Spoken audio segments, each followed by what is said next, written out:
అందరికీ praise lord. మీరందరూ బాగున్నారు కదా? మీరు పెడుతున్న ప్రతి ప్రార్థన రిక్వెస్ట్కి అనేది మేము ప్రార్థన చేస్తున్నాం. మా ఆశ అంత ఒకటే, ఎక్కడైతే మీరు తృణీకరించబడ్డారో, ఎక్కడైతే వెలివేయబడ్డారో, ఎక్కడైతే గుండెలు పగిలేలాగా ఇచ్చారో అదే స్థలాల్లో నా ప్రభు మీ అందరిని హెచ్చించిపోతున్నారు. విశ్వాసంతో ప్రార్థన చేయండి. ఘనమైన విజయాలు ఖచ్చితంగా నా ప్రభు మీ అందరికీ దయచేస్తారు. God bless you all. రీసెంట్గా మేము ఒక సాక్షి విన్నాం. ఒక బ్రదర్ గారు వచ్చి అన్నారు, అయ్యా గతంలో నాకు చాలా ధనం ఉండేది.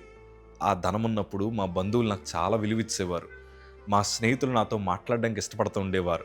మా చుట్టూ అనేక మంది ప్రజలందరూ కూడా నాకు గుడ్ మార్నింగ్ చెప్పేవారు, నాకు సెల్యూట్ కొట్టేవారు, నన్ను చాలా ప్రేమించి వారింట్లో ఏ ఫంక్షన్ జరిగినా పిలిచేవారు.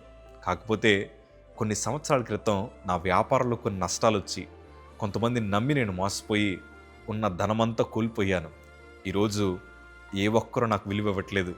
నా హృదయం ఎంత బాధగా ఉందంటే, ఇన్నాళ్ళు నా ధనము చూసి నాకు విలువిచ్చారన్న సంగతి నాకు అర్థమవగా హృదయం పగిలిపోయిందయ్యా అని సాక్ష్యం చెప్పారు. నిజమే, ఈరోజు మనుషులు మన ధనాన్ని బట్టి, మనం తిరుగుతున్న కార్లు బట్టి, మనం వాడుతున్న ఫోన్లు బట్టి, మన చుట్టూ ఉండే వస్తువులను చూసి మనకు విలువిస్తారు. మన దగ్గర అన్నీ ఉంటే అందరూ విలువిస్తారు, కానీ మనం ఆరాధిస్తున్న దేవుడు మనకి ఎంత విలువిచ్చారో తెలుసా? దేవుని వాక్యంలో మత్తయి సువార్త 6వ అధ్యాయము 26వ మాట చదవగలిగితే, ఆకాశ పక్షులను చూడుడి, అవి విత్తవు, కోయవు, కొట్లలో కూర్చుకొనవు, అయినను మీ పరలోకపు తండ్రి వాటిని పోషించుచున్నాడు. మీరు వాటికంటే బహుశ్రేష్ఠులు కారా? నాకు ఈ పదం ఎంత ఇష్టం అంటే, వారికంటే మీరు బహుశ్రేష్ఠులు కారా అని. మన దేవుడు మనల్ని ప్రేమించి మన కోసం ఎంత విలువిచ్చారో మీకు చెప్పనా?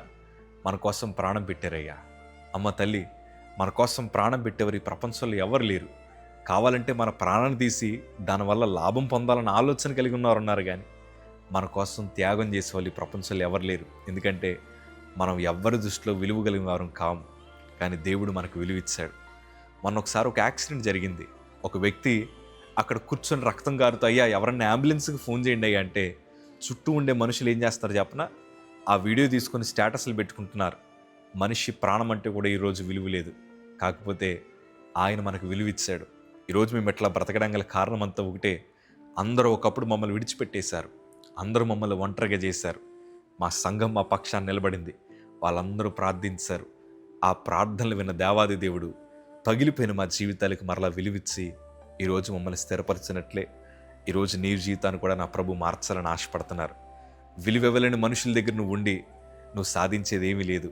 నీ దగ్గర అన్నీ కోల్పోతే నిన్ను విడిచిపెట్టి నిన్ను అనాదిగా చేసేవాళ్ళు ఉన్నారు, కానీ నిన్ను ఆదుకోవడానికి ఎవరు ఉండరయ్యా. ఈరోజు నేను అంటాను, నా ప్రభు నీకు విలువిస్తున్నాడు కనుక నీ కన్నీరంతా ప్రభు పాదాల దగ్గర పెట్టగలిగితే ఘనమైన పాత్రగా నిన్ను నీ కుటుంబాన్ని నా ప్రభు నిలబెడతారు. ఇంతకాలం ఎక్కడైతే నువ్వు విలువను కోల్పోయి ఒంటరిగా కన్నీరు కార్చావో అదే స్థలాల్లో నీ విలువను పెంచి నా ప్రభు మీ అందరినీ హెచ్చించుదురుగాక. కంగారు పడద్దు, ఆయన నేను తలగా నియమిస్తాడు కానీ తోకగా నియమించడు. ధైర్యంగా ఉండండి.